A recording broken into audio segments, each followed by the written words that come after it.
Two of the more common problems that I treat include sciatica as well as mechanical low back pain. First, I want to go through a little bit about the anatomy of the lumbar spine. This is your low back. So just to orient you, if I turn it sideways, this is someone's belly, and this is someone's low back. These white structures are vertebrae. They're the bones in your low back. These little gelatinous structures here in between are discs.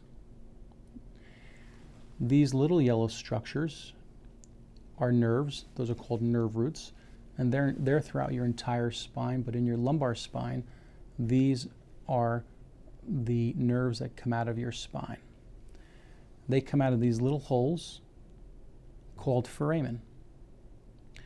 In your low back, you have small little joints here, and they go all the way up your spine. These little joints are called facet joints. That's the anatomy of the spine. Now, when we speak about spinal conditions, some common ones. One of them is sciatica. Sciatica is a painful condition where people feel that nerve pain down either one leg or both legs. If I see a young person, maybe in their 20s, 30s, 40s, 50s, and they come in with debilitating nerve pain, numbness and tingling down their leg, the number one reason for that is a disc herniation. That disc is most likely pressing up against one of the nerves in the low back, causing this debilitating pain down their leg. So that originates from these little structures, as I mentioned earlier. These are the discs. And here's an example of a disc herniation.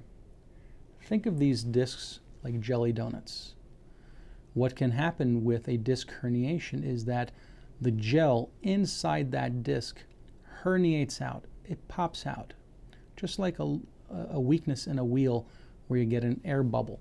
So there are many ways to treat individuals who have sciatica from, for example, a disc herniation. One way is medications. Often patients can get better with simple non-steroidal anti-inflammatory medications or a brief course of oral steroids. Other patients might get better from physical therapy. Other patients might need more interventions such as an epidural injection, which is a cortisone shot that I deliver in the spine while using an X-ray machine called a fluoroscope. There are a few types of epidural injections that can be done. One of the more common types of epidurals I do is called a transforaminal epidural. What does that mean? That's where I put a needle inside this canal right here.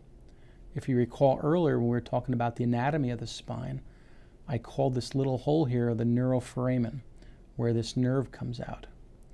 By placing a needle right up here in this canal, I'm able to lather up this nerve root, and I'm also able to get some of the cortisone into the epidural space. That cortisone is a very strong anti-inflammatory medication. What it does is it neutralizes a lot of the chemical irritants that come from this disc herniation. Patients often get sciatica not just from nerve compression where this disc is hitting up against this nerve, but also that gel that we talked about releases a lot of chemical irritants that cause inflammation.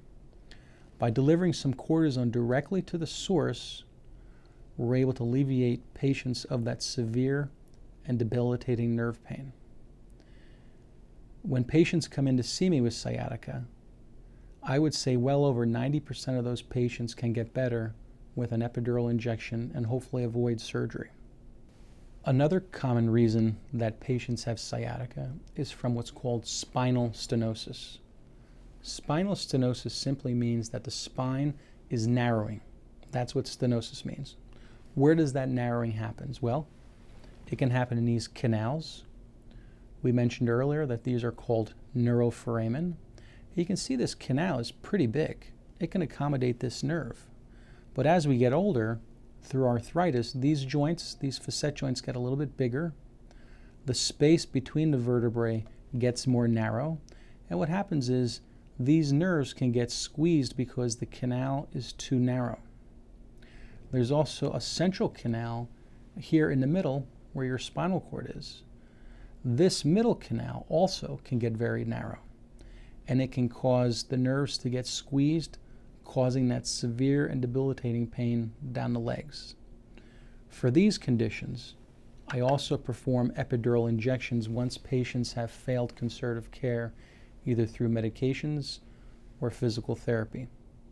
These epidural injections can be quite effective in reducing the pain that patients have with spinal stenosis.